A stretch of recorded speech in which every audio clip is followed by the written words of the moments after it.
School അധ്യയന വർഷാരംഭത്തിന്റെ ഭാഗമായി കായംകുളം നഗരസഭാതല പ്രവേശനോത്സവം കായംകുളം പുള്ളിക്കണക്ക് എൽ.പി. സ്കൂളിൽ നടന്നു. നഗരസഭാ ചെയർപേഴ്സൺ പി. ശശികല ഉദ്ഘാടനം നിർവഹിച്ചു. 2025-2026 സ്കൂൾ അധ്യയന വർഷത്തിന്റെ ഭാഗമായുള്ള പ്രവേശനോത്സവം കായംകുളം നഗരസഭാ പരിധിയിലുള്ള സ്കൂളുകളിലും നടന്നു. നഗരസഭാതല പ്രവേശനോത്സവത്തിന്റെ ഉദ്ഘാടനം കായംകുളം പുള്ളിക്കണക്ക് എൽ.പി. സ്കൂളിലാണ് നടന്നത്. നഗരസഭാ ചെയർപേഴ്സൺ പി. ശശികല ഉദ്ഘാടനം നിർവഹിച്ചു.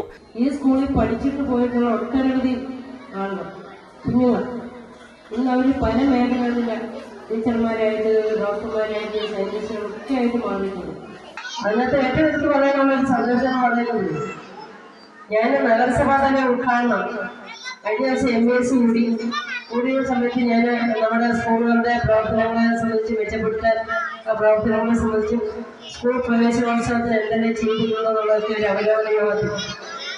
നഗരസഭാ തന്നെ ഉദ്ഘാടനം ആരേറ്റെടുക്കുമെന്ന് ഞാൻ ചോദിച്ചു. പലരും ഏറ്റെടുക്കാൻ ഇച്ചിരി ബുദ്ധിമുട്ടൊക്കെ കാണിച്ചു.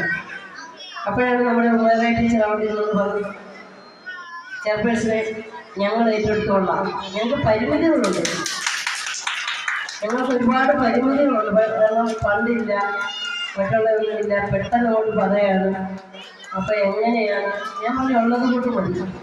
വാർഡ് കൗൺസിലർ അഖിൽ കുമാർ അധ്യക്ഷത വഹിച്ചു. ക്ഷേമകാര്യ standing committee chairman S. Keshunath, 29ാം വാർഡ് കൗൺസിലറും UDF പാർലമെന്ററി പാർട്ടി ലീഡറുമായ CS Basha, school HM Umaira, school PT അംഗങ്ങൾ, രക്ഷകർത്താക്കൾ, വിദ്യാർത്ഥികൾ തുടങ്ങിയവർ പങ്കെടുത്തു. ഇതിനോടനുബന്ധിച്ച് വിവിധ പരിപാടികളും നടന്നു. CD net news, Kayamkulam.